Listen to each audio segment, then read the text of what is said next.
welcome to Surviving the Publishing Gauntlet. What we're going to be doing today is a little bit of a workshop and a little bit of an insight into how to redline a contract. We'll go over into what is redlining, what phase of the contract this will be, and René has built an amazing toolkit to help everybody kind of get a little bit of a feeling on how to do it. This is not a replacement for getting yourself a lawyer. Look, I have one. Do get one. But it's something that will definitely help you as you're reading contracts to understand the language, what is even the redlining phase, what you're allowed, not allowed to do, and how important it is to not skip the redlining phase. So yeah, let's go to it. I'll introduce myself first. Hello, my name is Manny. I'm the Accelerator Managing Director at Xsolla, and I take care of all sorts of programming, incubator, accelerator, also some academy topics. I try to help indies avoid some of the pitfalls that I have done in my career. There were many of them.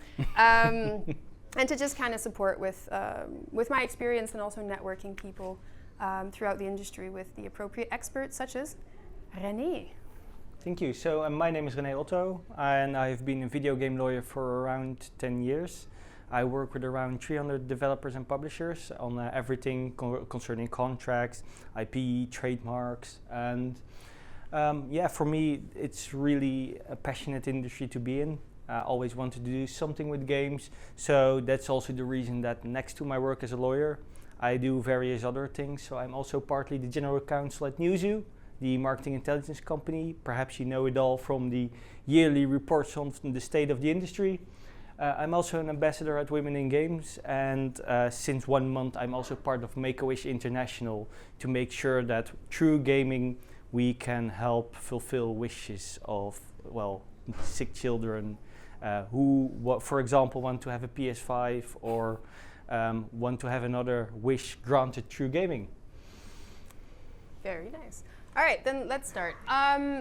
The first slide we're going to talk about, the first things, is the myth of a publishing contract. So throughout my career, I've helped a lot of indie studios, and one of the things that they unfortunately get stuck in their head is that the contract is some sort of holy document given by the publisher, which you cannot touch. You're not going to negotiate anything with it, and that you would need to have a lot of leverage, for example, to be able to change any elements. So one kind of funny story I have from somebody who was a licensing scout, he told me he sent the email, the draft, after the commercial terms are done, to the indie, and he said, "Here's your draft.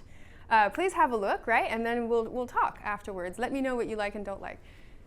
He woke up the next day and the developer had sent an email saying, "We signed." And it was like, oh, okay. So myth number one is definitely that the deal is not negotiable is never true, right? So you've probably done your commercial deal terms by the point that you're going to be receiving the contract. You probably agreed on the funding fee, the milestones, and so on. So you'll already have an idea of what you want to do with the publisher or the partner you're working with. But everything is negotiable, right? Yep. Even if the publisher insists it isn't, but then René probably has. And to be honest, what I see a lot is that a lot of publishers also think it's a particular red flag if you just sign the contract blindly. I've worked with one publisher in VR who does a lot of like zombie shooting games in VR, and they also do publishing. And they even asked me in one moment, like, "René, could you please put in a few Easter eggs in the contract to check if indie developers actually read the contract?" Because sometimes they didn't, they immediately signed it. And some publishers find that a red flag, because if you are so easy about your contracts, what does that say about how you deal with your studio, how serious you take the collaboration? So in that case, in the force majeure part of the contract, where you have like, well, if there's a situation of war or terrorism and you can't perform the contract, that's excused. We also put in some like zombie shooter VR kind of Easter eggs, like a force majeure where we said, well, a zombie apocalypse is a force majeure, especially if zombies try to eat your brains, except if you don't have any. And if then that indie developers gave the contract back was like totally normal, we were like, are you serious? Do you know for sure? Because in the end, a contract is not only a legal document, but it also irons out all assumptions. And if you don't do that together, you get a lot of problems down the line. Yeah, I think something else that I hear about is two things, which is they don't want to delay the deal. So unfortunately, indies very often get to the point that they need the money. They usually need it quickly rather than slowly. And this tends to create the situation where they would accept anything. They would accept the worst deal in the world instead of delaying the potential deal and the money that would be coming in. And this is always a big problem. So taking that time, and also when you are estimating of when your production will start and the contract negotiations and the commercial terms, always just take your time with it, because there's nothing worse than signing a bad contract. So you don't want to kind of just use the contract as an excuse, well, I just want the deal to move very quickly. So always take the time to do it. And the financing party will not be angry at you, right? It is expected that you are sending a contract, especially as a publisher. If you made the contract, it will be extremely biased towards you. There are publishers out there that are nice. They will have clauses that are good for the two parties, but most of the time this was created by lawyers, not the publishing scouts, right? You might have talked to someone nice, not even the CEOs. They were created by the lawyers representing the firm that thought, I want to make 100% sure that my client will be okay. And that's how it starts. So if you're not going to take the time to read that contract and make sure that it is your interests as well, like, no one should be getting angry. And honestly, if anybody gets angry because you're redlining their contract, you probably should run away from this potential deal. Yeah, and then the third part, publishers won't deal with agents or lawyers. Well, I actually have a job, so they do. And to be honest, there's also an added benefit in having an agent or a lawyer. And that reason is mainly that you can have what I call good cop, bad cop kind of relationship. So sometimes you as an indie developer really want to raise certain points, but you're not really feeling comfortable to do that because of the relationship you have with that publisher. So then what I do a lot is that I redline the contract, put in the comments, and 9 times out of 10 they don't make a fuss about it, but there can be a situation where they get a little bit annoyed. And then there's one thing an indie developer can do, and that's simply throw me under the bus. Like, sorry, we're still friends. Yeah, it was just the advice of the lawyer, and that's just included in the hourly rate that you pay, so there's no problem at all. We are expected to be thrown under the bus whenever convenient. And then you have at least a better deal, but also still a good relationship. Can I pay to throw you under a bus? Not today, but after He Friday, said it, right? for 100%. It's on camera. No, it's very good. After Friday, yes. All right, we have a few more slides to go through, so I won't spend too much more time on this. But of course, anything not in writing, right, doesn't exist. So whatever somebody has verbally said to you through a handshake, and even if it's an email, which is a little bit better, just make sure that whatever you're expecting is represented in the contract, in the appendix, any legal document that will actually be signed. Slowing downs we can attach. And then the last point is, and I like this one, they're like, no, we don't change this. It's standard policy.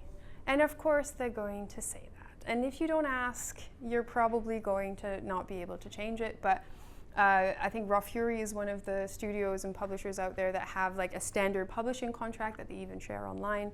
But even there's always room for negotiations. I have some negotiated versions of that contract in my inbox somewhere, so they do. Yeah. Okay, let's go to the next one. So how far can you push, of course, right? You're receiving this contract. You're obviously wanting to sign the deal. You don't want to sign any deal. Don't ever sign any deal. Sign a deal that's good for you. However, of course, it really depends on the position that you are in, how much you'll be able to negotiate by the end of the day.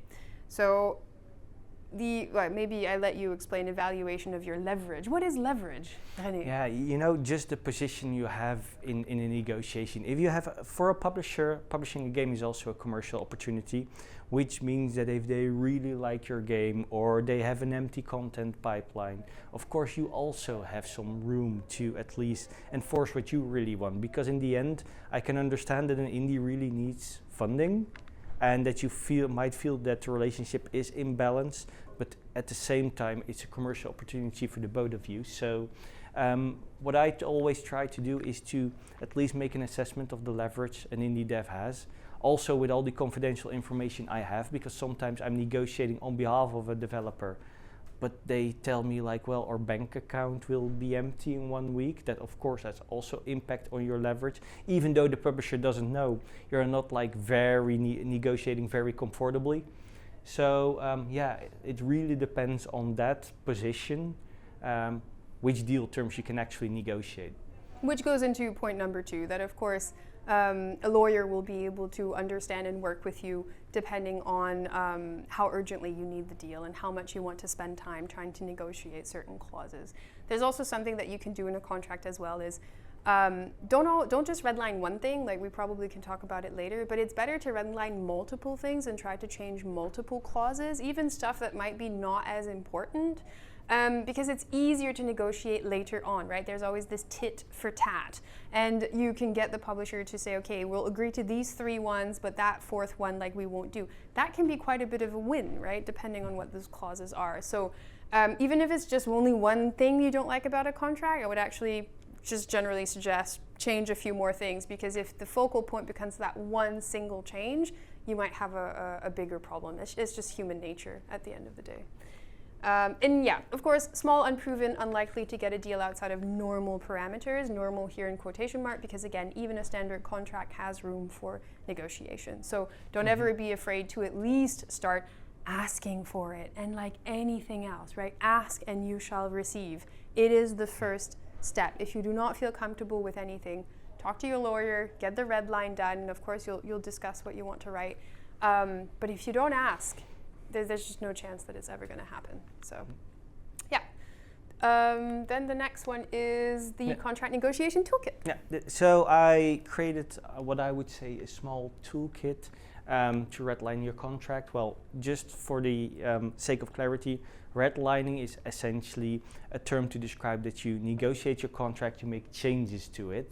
Of course, the first thing you can do is rephrasing. We can rewrite stuff, but sometimes that's not really necessary. Everyone knows the rewriting part, but the other 3 elements are things I do a lot in my practice. Well, one of it is the knowledge qualifier. You see that a lot with guarantees in a contract. So at one point, a publisher wants you to guarantee certain stuff. For example, that you have an original IP and it doesn't infringe on any other IP, that you are a valid company which exists under the laws where you are incorporated. So there are various things that they're like, we want to make sure that it's true, but we don't want to take the time to research that. And then you have what they call a guarantee, is a kind of a legal pinky promise that something is right. And sometimes it's pretty hard to give a guarantee. So for example, that your IP doesn't infringe on any other IP. Well, it could be that there will be an IP that's very similar to yours and that a third party at least thinks that you infringe. You don't want problems when you guarantee that, and a publisher's like, well, you guaranteed it was an original game. Why do we have these kind of problems? And we can soften that up to add what we call a knowledge qualifier. So you're not guaranteeing that it isn't infringing, but to the best of my knowledge, it's not infringing. So it's just legal phrasing for as far as I know, it doesn't, which makes things softer. Because otherwise you're having that yes or no kind of discussion, and this at least is a way in between. Then we have the carve out. So you just make an exception to a rule. You say like, hey, except in this case, or notwithstanding what's prior in the contract, in this situation, we're going to deal it like that. And the last one is a lot of things in contracts are what we call result obligations. You just put an obligation on yourself to reach a certain result. But instead you can also make it in an effort obligation. I will do effort to develop the game. And if you then can prove that you did your best, but you didn't reach your end goal, it's still not infringement. And if you want to use this toolkit, there's one thing very important. That's don't focus too much on the actual sentences in a contract, the actual wording, which is funny to say in like a workshop about redlining contracts, but also always start with one thing. That's identifying the why. What's important to you? What do you want to achieve? And how do we need to amend the wordings in a contract to actually achieve that? And as soon as you know that, With this toolkit, you can most probably get to a solution which you can also properly sell to a publisher. For example, what you see a lot is that in publishing contract there's an exclusivity clause where a publisher states, hey, you're not allowed to develop or announce or publish like a sequel, a prequel, or a spin-off within 2 years or 3 years without prior approval of the publisher, which sounds pretty annoying, but then you're thinking about the why. Why does a publisher do that? And most probably that's because they don't want to cannibalize sales of that game they're publishing. So if you then depart from that why, you can say like, hey, I want to strike out the development part because I can still develop something in an attic without cannibalizing sales. And then you can at least check like, hey, what's the intended period of time that we're reasonably going to sell this game? We're going to make the term a little bit shorter, and you can, with this toolkit, find a solution. While if the first time you read that clause, it's like, who is forbidding me to develop another game? But if you identify the why, you can get to a result. Yeah. All right, with this toolkit, next we're going to move to clause. So the way that we're going to do this is we found clauses from contracts that we have seen. So these are actual contracts that exist. And we're not going to say from whom, we're not going to say for whom, but they exist. We're going to read it together, and then we're going to show you a suggestion red line of what could have been changed or could be changed. But so first and foremost, we'd like to also identify, as René was saying, a bit of the why, but also what's wrong with this clause, right? What are the risks for you? Because understanding the why of your partner is very important. Yeah. But understanding the in-between, what is the risk for me if I accept this clause, is just as important, right? Because the contract is a bit of a way, I always say this, if you're successful and the publisher's successful and the game is successful and you all make money and nothing ever goes wrong, you will never look at this contract ever again. That's not what a contract is for. Sure, you might look at, okay, when do I get my invoice? Okay, it's 14 days after invoice, working days, okay. So I can wait for the money. Otherwise, the contract's not going to be terribly important, right?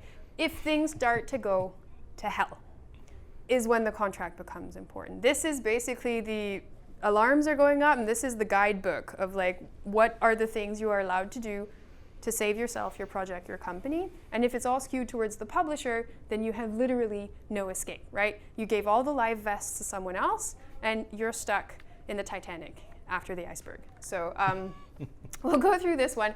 Publisher additional cost means publisher costs for assistance in the development of the product. Sounds good, sounds normal.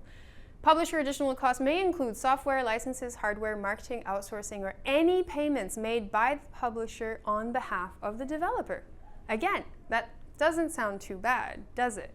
The problem with this is that it doesn't really indicate what on behalf of the publisher actually means, right? So if I go, we're at the Marriott, and I'm going to a table and I say, well, this order here that he's paying on my behalf, you know, and he doesn't know, he's sitting somewhere else, and no, it's on René's behalf, not a problem.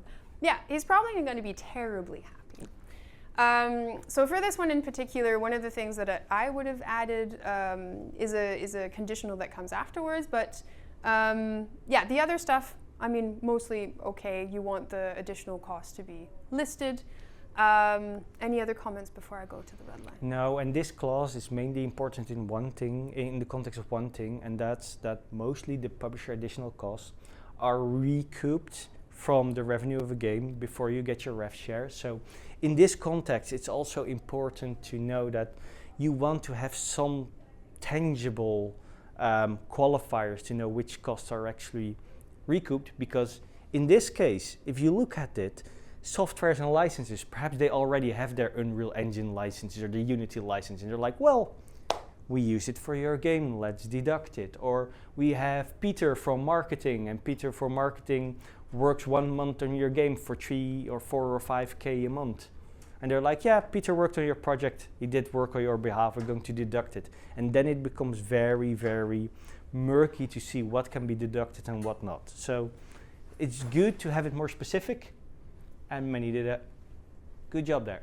Yeah, so what I would do to fix this, obviously you could go through and mention in more details what additional costs that you would accept with someone else, but what you can do, and it kind of is more of an umbrella statement here, is provided that any such cost must be pre-approved in writing, not handshakes, right? Not telephone calls, if anybody still does that, by the developer in advance. So in this case, you basically secure yourself that if the publisher just starts to run around and spends costs and then tosses it into the recoup amount, which will keep growing, for example, I've seen it happen, they wouldn't be allowed to do it, right? So this is kind of like putting their hands together and you say, look, you need to ask and you need to receive permission for it. So not just ask, but also receive. That's the important part.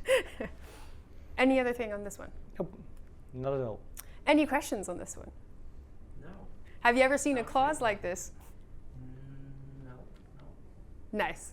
You're very lucky because this one I've seen a couple of times in the, again, it's mixed with a clause that's not mentioned here, but it's mixed with the recoup, right? So the publisher will recoup the investment they put in your game, and then this one is just kind of added on top. So Yeah, it I mean, can we grow. haven't had any contact with publishers because we're not in that phase Nice. right now. So if you see it, now you know. No. All right, so the next one, marketing. The publisher has the exclusive rights to market the product being the game in this case. Publisher may market the product in any way it deems appropriate, and it is not required to exercise best efforts or any other standard. Does anybody see any problem with this clause?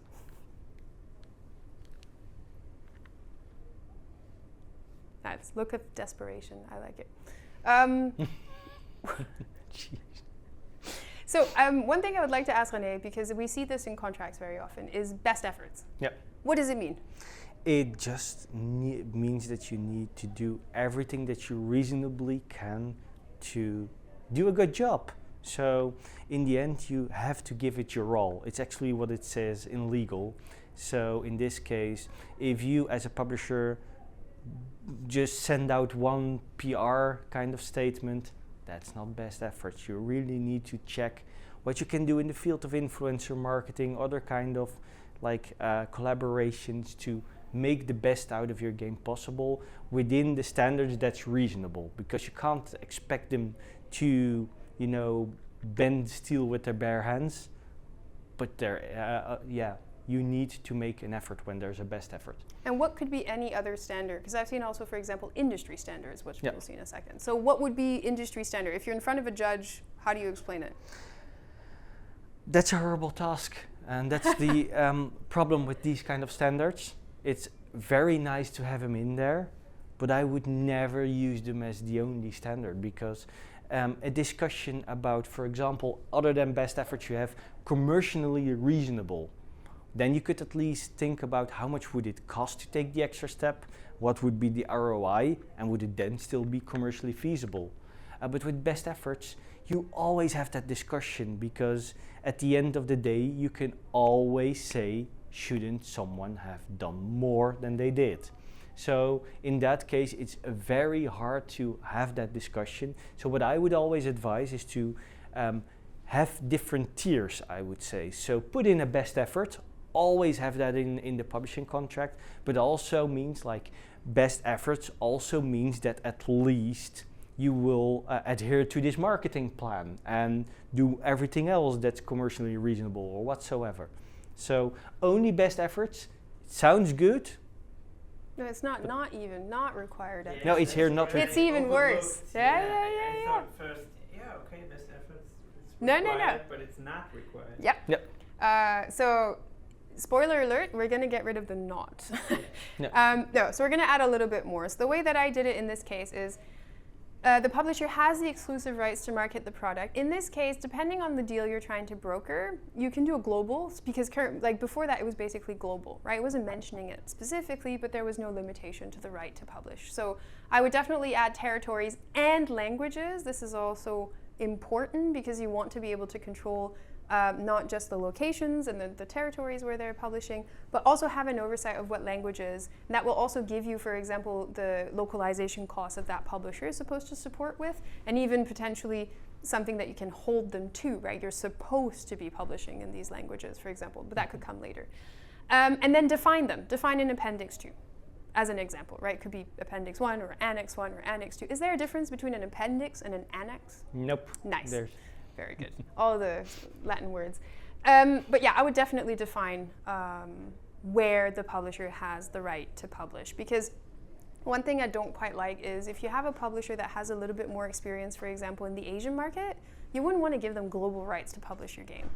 And you want to keep the rights to, for example, self-publish in territories that maybe you're strong in or you want to consider later, or you want to find another publisher that would be able to publish in these specific markets, right? Sometimes you have very Japan-specific publisher, Korean-specific publisher, and they might be able to kind of do your game better in these territories than somebody who tries to do global. The next part, the publisher is of course obligated to market the game. That's important, right? We want the publisher to actually do the job you are working with them for. So they are obligated to market the product according, again, here, define it. The marketing plan, define an appendix 2. Very often these appendix or annex can be changed. So it's not as if you make like the marketing plan, even if you sign it, it can be updated. You can have updated versions of the annex later on, or you agree written somewhere that, you know, it's a fluid document. That can be changed. So that's not, don't be afraid to put at least an overview. And if the publisher says, oh no, we don't want to put a mark, that's fishy. It's their job. They should know what a marketing plan looks like. And then again, define it in appendix, and is of course required to exercise best efforts and industry standards. I think, yeah, this was my fix to this clause. And I totally agree to that. It's important at least to have all these kind of different levels, because you see it here again, like you have a specific marketing plan, you have like at least the effort standards in there, and I would say that's the least. An alternative is to agree on a marketing budget, but if you have that marketing budget, you come back to that first clause, like what can be actually deducted from that marketing budget. So that's a good one to take into account. And sometimes I hear publishers who say like, well, it's too early for a marketing plan, but then at least make sure that you can at least agree when a marketing plan is going to be established, what you're saying it is, and at least some elements that should be in there and goals that should be achieved, because like just only having a best effort is very, very thin. Yeah, the marketing plan, even if it's nothing else, like have the general window when your game is supposed to be released. Like that's a good thing to have. If nothing else, you should at least be able to agree at that point that this is the currently agreed window of release, right? You can change it later. Things change, it's fine. We're not saying it's always set in stone, but yeah, and that window is also important for another reason, and that's mainly because if you develop a game, it's going to be funded with milestones. So you are going to perform development, you reach certain achievements, and as a result you unlock the next installment of funding.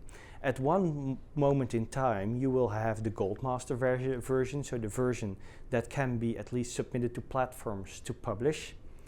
And of course a publisher will always say like, hey, I want to find the best window possible for release, because if you want to release it on a certain date and GTA 6 happens to release on that exact day, you want to avoid that day. So there is also the why is understandable. At the same time, if a publisher can wait and wait, there's one thing that will happen. You as an indie developer will run out of budget because you only have one game that you're developing.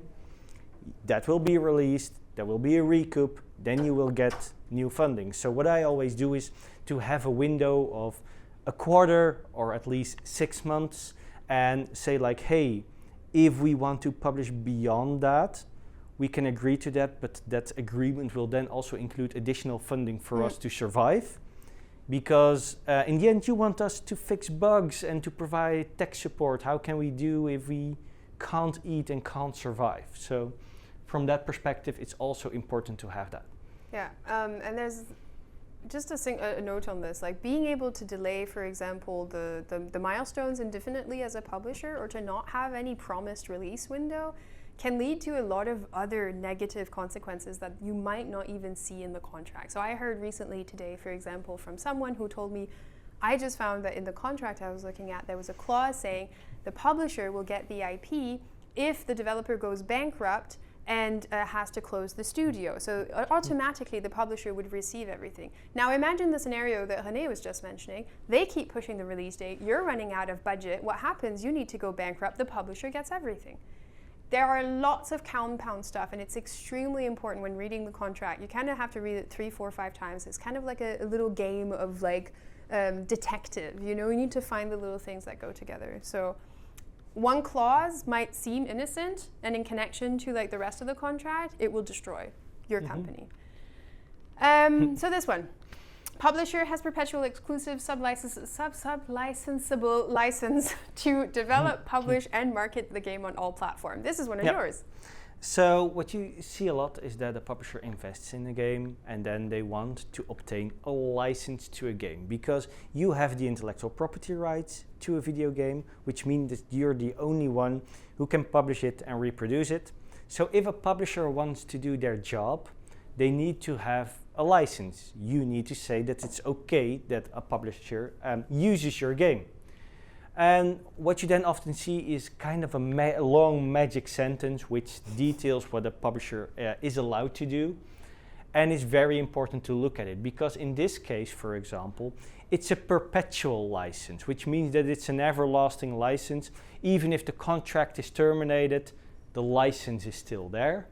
It is also exclusive, and exclusive means that the publisher is the only party that's allowed to do something. And you are not allowed to do that anymore. Everything you give away on an exclusive basis, it's gone from you to the publisher. Then it's sub-licensable. Sub-licensable means that the publisher can actually license their rights to someone else to say like, hey, we are going to publish the game globally. And that means that we have the right to market it, to reproduce it. But now we are going to give our license away to a marketing party in China to make sure that they do that specific territory. And they have the license in this case to develop, to publish, and market the game on all platforms. So one of the few things that I always look at in these kinds of clauses, first thing is perpetual. If you look at perpetual, I don't like that because that means that you're just locked up together forever. Well, exclusive makes sense to a certain extent because of course a publisher is going to invest. They want to have the exclusive right to do something. Sub-licensable, like I said, it's logical that it's sub-licensable because if it's not, how will a publisher ever put on your game on Steam? Because essentially you also give a license to Steam, so that's also okay. But there is also a risk in sub-licenses because, well, they could, for example, license all their rights away to a party that you don't want to work with. You're like, I choose you, publisher. I love to work with you. We share the same values. And the next day, they give it all away. Technically, that could happen. So that's also a risk in it. Another one is, and I hate that, if it says develop. Because if you are the developer, why have they the right to develop? And sometimes publishers say like, hey, we want to do that because if everything goes wrong with the development, we want to be able to jump in. And I'm like, let's do that when that happens. Because technically, if you give a publisher an exclusive license to develop, you're not allowed to develop anymore. So what are we actually going to do? Wait for money? Which would be a good thing then, but I suppose that there will be some caveats where something will go wrong. And then publish and market the game on all platforms. Makes sense as well, but also here there's one of my, I would say, pet peeves, is most of the time you see a publishing deal and you get development funding, for example, only for a PC version, but they want the license also for consoles. But there's no development funding yet for that. And there can be a situation where parties develop the PC version, release it, and an indie dev says, well, I really would like to publish my game on Nintendo Switch. and publisher says, nah, there are other games in our portfolio that perform better, so we're not going to do that, we're just, going to work on other games. And then you're stuck, because they have the exclusive license. You're not allowed to do that anymore. So one of the things that I find very important in these clauses is to have some kind of mechanism where if a publisher really doesn't want to publish on a certain platform, those rights revert back to you, or there's something else that at least solves it for you. So if you take that all into account, I made some red lines, and you can see that it's done by a lawyer because it's even longer than the actual clause. My apologies. But it is the platforms as defined in Appendix A, for example, so specific platforms. If they still want all platforms, then have at least some kind of mechanism to save yourself. It's not perpetual, but only during the term of the agreement. And what I added as well is that sub-licensing requires prior approval of developer, and you will not withhold it unreasonably. Because of course, you could say that you can also already agree for a sub-license to Steam, for a sub-license to the store of PlayStation or whatsoever. But for example, that if they sub-license to certain territories, that it's at least a party that you sufficiently like. Yeah, and maybe just one last thing for this one. As René mentioned, make sure that if you do agree on the platforms in Appendix A, that they are still, even if they're agreed upon in advance, that they're still going to be bound to some sort of funding or agreement that there's going to be funding, right? Because depending on who's expecting to do the work, of course, sometimes the publisher will have their own porting partners. They'll be spending the budget there, so it's not going to be on you. But if you're the developer and you're expected to do it, that make sure that it's not just for free and something. But yeah, basically agree with everything. To chime in, Yeah. You would actually keep the term develop in there, That one should exclusive and yeah. develop is correct. That one should have been striked as well. Sharp. Because that one should be striked as well, because I don't want them to develop at all. That only is if we'll we would keep in if we would keep in develop, then it's like regarding specific port versions, but then mention that. So and then further down the contract, you will see something regarding porting, that publisher will take care of porting, make sure that the IP will be assigned to publisher so that that IP will go back to the developer. So I would only keep it in if it's specific regarding to the porting arrangements. Yeah. Next one. All right, we have a little one. Oh my God, it's so small. It's so innocent. In case of termination of this agreement, you gotta love this, right? They're usually around number 9 in the contract, terms and termination. Developer will immediately repay any and all unrecouped development advance, which is basically the funding that you receive to make the game, received from publisher. How? Normal.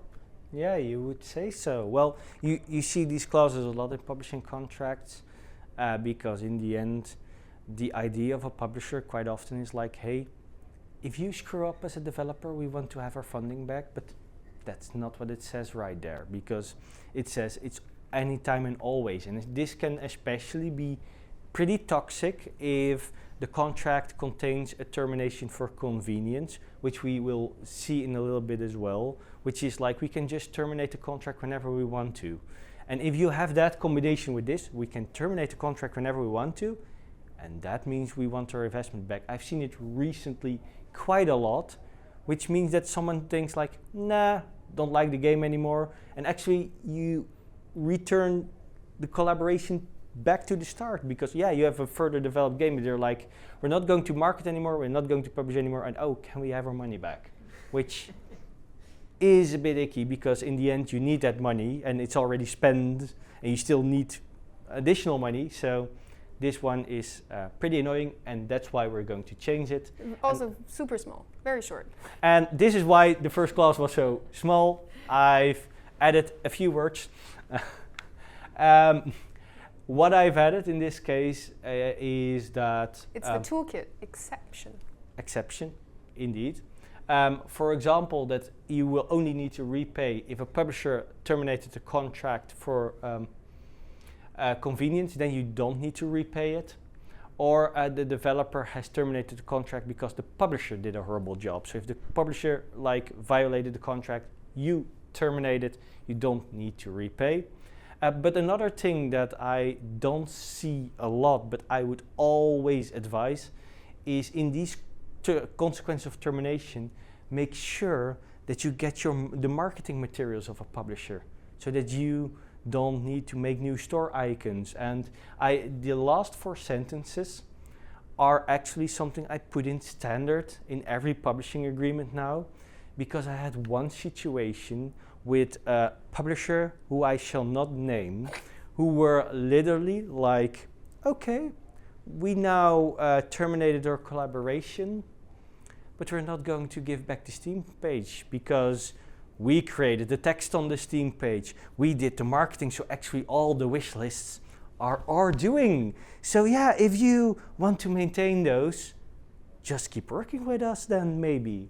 And then I was like, yeah, but you know, if a collaboration ends, the license ends, you should also, you know, give back the store page, which is very easy in Steam because it's just, you know, transfer the game ID, you're done. And they're like, nope, we're taking it offline. So one of the things I always add is that at least a publisher will cooperate with the developer to transfer everything properly back to a developer. And then I also add, like, of course we understand that we're dependable on Valve and on Sony and on Nintendo, but just do some effort to return everything. So always with these consequences of termination, think about what's important for you as well, because most of the time it will only contain what's important for a publisher. Like a sell-off period, we can still sell the game for 19 days so that you can slowly turn everything back, but not that you will get back your store page. And again, I've seen contracts where this wasn't included and it was never an issue, but that's not the point, because I think it should still be in there to prevent this altogether. Yeah. And would it make sense to bring the milestones in here also? I mean, to say something like, if a specific milestone is agreed upon, then you can keep the money and all. Yeah, I've seen that as well. Like in some of the contracts that we have worked with in the previous studios, it was like if the contract would be terminated after the last milestone has been approved or something like that, like that maybe the money spent until the next milestone, this you would have to like give back, or the very generous ones, which was years and years ago, was like any money that was given between milestones, you know, shall be kept by the developer, but the rest, you know, will not be paying anymore. So yeah, I've seen terminations that are specifically keyed to milestones, definitely. Yeah, and I see that a lot with especially the termination for convenience, where they just terminate without a proper reason. Then you quite often see something about the money you're allowed to keep, or the money you get as a compensation, which is, I believe, clause 5. I assume I put something. There is another one. Yeah. Ta-da! The publisher has the right to terminate this agreement for any reason upon 30 days prior written notice to the developer. And there you have it. If you, I've seen this in the past, and to be honest, one of my more renowned indie game clients actually went bankrupt because of this clause, because they couldn't negotiate it out of it. And well, they added one thing to it, which will also be in the red line, a kind of a kill fee. So if the contract will be terminated for convenience, then you don't need to repay and you get a small kill fee, but that was a studio with around 30 employees. And that kill fee was not sufficient to survive the quest to a new publisher or a new investor, and they went bankrupt because at one day that publisher thought, like, we will just stop with publishing games and focus on our own IP. So it was literally like kill, kill, kill, kill, kill, and some projects were killed, but also some studios as a result. Yeah. So I always redline this one. And we have two options. I would say, like, sometimes you have that you can only terminate for convenience until a certain milestone, because you also don't want them to terminate for convenience, how unsensical it may be, but just before release, because then you have your marketing plans like poof, your whole marketing beat is gone. And especially with premium games, it's literally like the date of release is your most important marketing moment. So you want to have that kind of a window where it cannot happen. And what I added as well, you don't need to repay. And if the game is still in development, well, you get compensated by having at least like 1 or 2 milestones as a kill fee. One thing you also need to watch out with this, because I've seen in the past that there was like, yeah, you get the current and the next milestone, and then they kill at the last milestone. There is no next milestone, which is a bit sad for your kill fee. So it's important to at least also put something in there, like if it's the last milestone, then it will be this fixed amount or something similar. Yeah, that's the thing. Like one of the elements of reading a contract is, or one of the biggest dangers actually, some of the stuff we think is obvious. Anything we think is obvious in our head, like the unspoken obvious truths of the world, that tends to be the thing that will really hurt in the end. So there's certain things the brain does as well. Like if we would remove letters here and twist them around and stuff, your brain probably wouldn't even see it because it's just so obvious. You know how to read these words. Like it doesn't even bother warning you that there is something weird with this. So read a contract very often, more than once. Rest in between the times that you're reading it until you can kind of also get used to, and then make notes as well, right? Get used to the language that they're using, the clauses that are connecting, start making some note, and start making the what if. So if you see this, it's like, okay, they have the right to terminate for convenience at any time. Yeah, what if? Then you have to start with like your kind of little story. What if they terminate the day before launch? Yeah, you're pretty screwed. That's not great. That's a good thing to think about. But it's a difficult game because it can also be a very negative thing to do, right? You're thinking about the worst possible scenarios that could happen to your baby, your project, your company, your 30 employees or more, right? Like we had a termination of convenience and we had to reduce the team by like half. It happened. And it was a very generous termination for convenience, which existed because it was a very big partner. There was just no way to get rid of it. So, some clause you can negotiate, some clauses not. Yeah. And one of the tips I always give to a development team, let your programmer read the contract. Because essentially there is some similarities between programming and legal language. Actually, it's all if, then, else. Yeah. The only difference with legal language is that it could contain sentences like except unreasonable, and then a developer, like a programmer, implodes because they're like, does not compute. But for a lot of situations, I even love it when programmers also read the contract, because like, this doesn't make sense, but I would say that if it's like that, it should be written like that. And I'm like, yeah, you have a point. Even some things that I call boilerplate, sometimes they ask me a question like, well, if you put it like that, and I also learn from them every now and then. So that's something I would at least find useful. Also let an artist look at it because they're more busy with the why and the spirit of the agreement. Yeah, that's nice. Like everyone, honestly, everybody should get used to reading contracts. There are a lot of contracts out there available online. Good contracts from good publishers. I mentioned the Raw Fury one. There's a couple of others. Go read them. These are contracts other people have signed, and it gives you an idea. Gets you also in a little bit of the habit of the language and so on. And maybe one last thing before we go to the last one. With AI today, I think a lot of people will feed their contracts right to ChatGPT. Not going into the fact that some of it could be privacy issues and confidentiality issues if you're feeding legal documents into like a machine learning, so be careful with that. But if you are doing this, it can be helpful, right? You can kind of get like a breakdown, but it still doesn't replace just you getting used to reading this. Like never rely on an AI to be your lawyer. Like I don't know if I really need to say it. It can help. I'm not saying it won't help. But it's not a replacement. No. Like this is not how it's going to be working. Yep. talk to, a proper person, a human lawyer. Yeah. And to be honest, the biggest problem with AI is that it's very, of course it's useful to process a lot of information, but AI is also the biggest people pleaser out there. And that's what really happens. I had once a chat with a developer stating that they will do contracts. They were like, René, sorry, we don't need your services because AI does all of our contracts, and AI is very smart. And then in the meeting, it was a digital meeting, I booted up ChatGPT and asked ChatGPT what they would think about it if they were a replacement of a lawyer, and they were like, never do that. And I was like, I think ChatGPT is awesome. You see, they even think it's a bad idea. So it's a big people pleaser, and legal is not people pleasing. But usually it would say that this is not a legal advice and you should seek a lawyer. Yeah. We hope so. I mean, it depends on the model that you're playing with, but no, obviously. But what I'm saying is, like, it's easy to want to get out of reading these complicated language documents, and it is twisted English. Let's be honest here, right?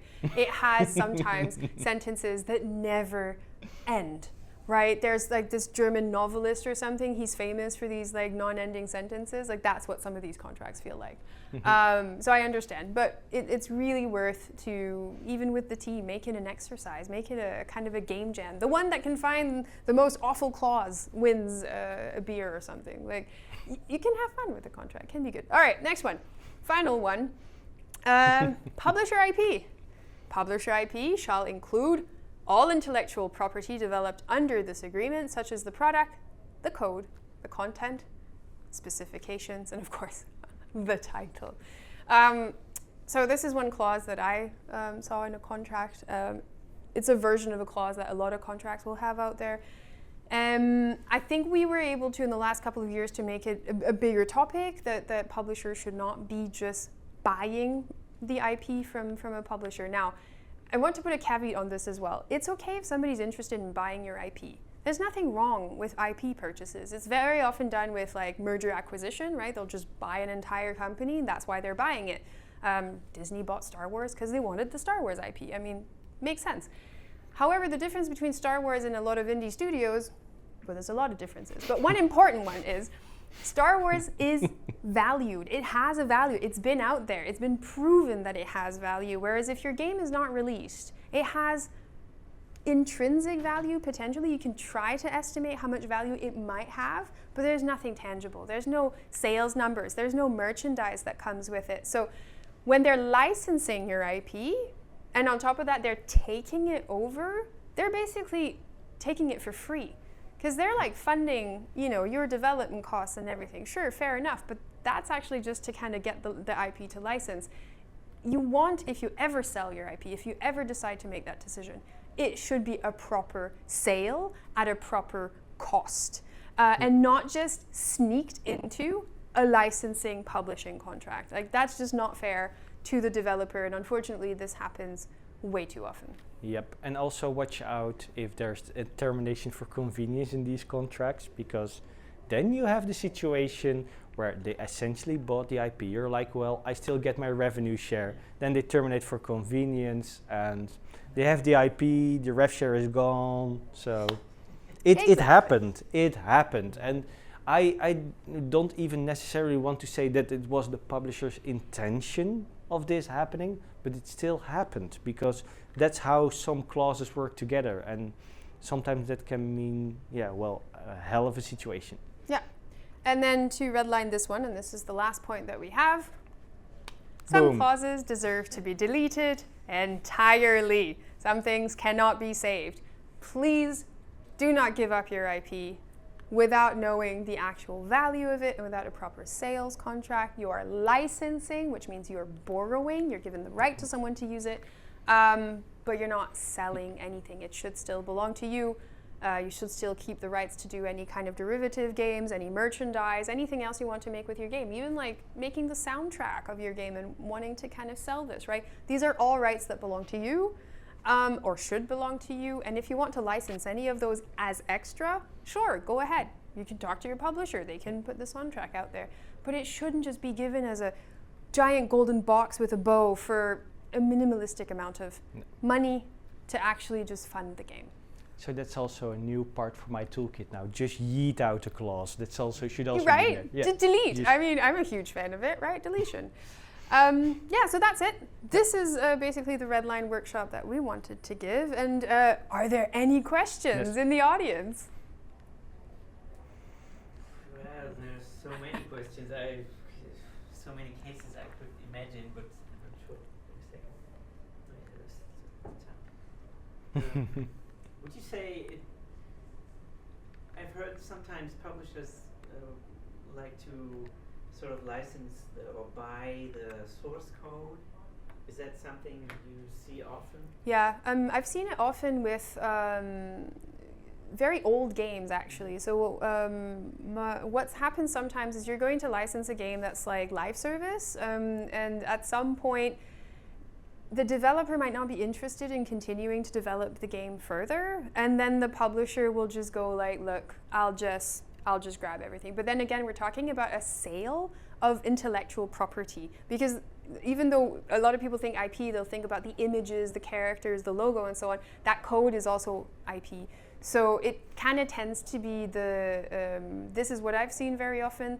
The developer might not be interested, maybe the game wasn't as successful, or the developer has fallen apart or lost all of the expertise, because some games out there have been live for 20 years, 30 years in some cases, right?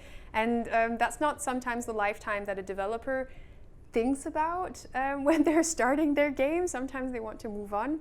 So like these are cases that I have seen where they're rather positive for both sides. It's just the publisher will come and say, look, we'll just buy everything, right? And we'll take it over, we'll take the source code, and then they can continue to develop the game for their own back portfolio or such.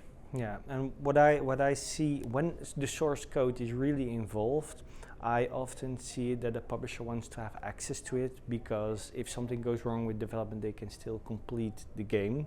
If that happens, one of the things that I would include in a contract is at least limit what they can actually do with the source code. If it's in the context of your own game, it's all fine. If you use that source code in other games, it's not fine. You should also treat it as confidential info. And what I see a lot is that they are not very much interested in taking the source code, but more the tooling for a game that you make during development, because they're like, well, we essentially invested in it. You developed that tooling with our funding, so we should have access to it. And then I also try to negotiate that they can only use those tools when they are doing something with this specific title, and not that you are actually building their new toolkit for their upcoming games, because in that case I think it should be properly licensed and you would need to receive a fee of some sort for it. Yeah. I mean, we all use middleware, there's no shame in this game, but we all pay for it as well, so yeah, they should do as well. I had one situation where a publisher basically licensed a game, or basically asked a developer to develop a game, and it was a kind of a work for hire almost thing. So which is not quite a licensing contract, but they had a revenue share and a bit of a licensing element to it. But one of the things that the developer ended up doing was create an amazing kind of level editor, a tool, basically a whole pipeline on how to create all the different levels and so on. The publisher never made it clear in the contract that they would have the right to such things, and the developer actually ended up being in the very optimal solution of being able to say, if you want to get it, we'll sell it to you, or we'll license it to you, right? So you can definitely have it both ways. Like, I know we talk a lot of about the publisher being like the big bad wolf. Sorry, publishers. But like, of course, it can go like the other way around. And then, yeah, you can, but then again, it comes up very often to like a sale in this case. Yeah. Okay. Nice. Then you were talking about a little bit about the recoupment and the revenue, and I got the impression that it seems to be normal that first the recoupment is going to happen, and only after this the revenue is being shared, right? It depends. You can have all sorts of stuff. So you can have 100% recoup. Yeah. So no rev share for you until you get 100% recoup, and you can have anything and everything in between. You can have let's say 50-50 rev share until recoup, and then after that it's actually 80 for you, 20 for me as the publisher. You can have the opposite. I don't know, I've seen because you were talking about budget, and yeah, when I think of the cash flow, it might be important for us to not wait like half a year after the game has been published to actually see the next money coming. And to be honest, that's what I often see as well. Either I negotiate an extra kind of milestone for that period, or I do something like a situation where you get like 10% or 50% rev share from the start. I think even the most important thing with regards to recoups is to check from which revenue actually is being recouped. Because sometimes you would naturally think like, okay, if there is 800k investment in the game and we have 800k of revenue, it's recouped, right? But some contracts state that there's only a situation of recoup when the developer shares that you would normally would have gotten if there wasn't a recoup equals the investment. And then actually that means that the moment you get your first revenue, a publisher already made a profit.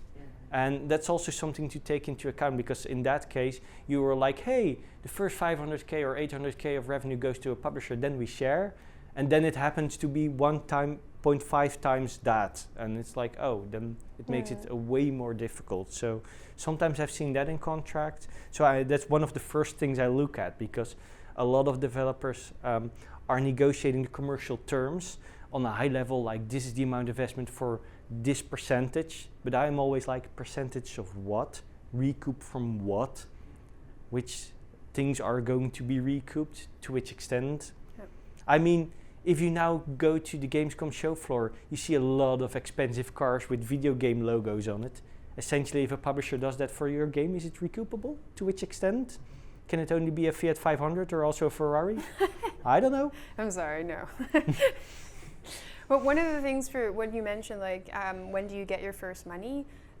What I have done in the past with certain budgets, when I'm asking for funding, I tend to add a 10% or 15% buffer to which is really obviously written in the presentation or in the budget that I'm sending them, that says that we will keep this money as buffer for the 3 months to 6 months post-launch for bug fixes, for follow-ups and checks. And that's usually seen as a rather positive thing from a publisher.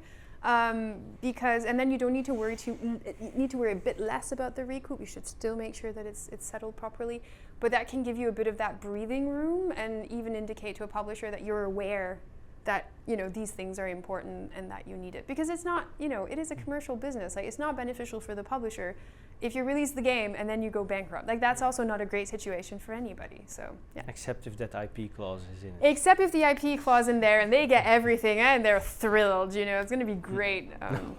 Yeah, no, but that's it. I mean, that's our time for today. Thank you so much. You're welcome. Everyone.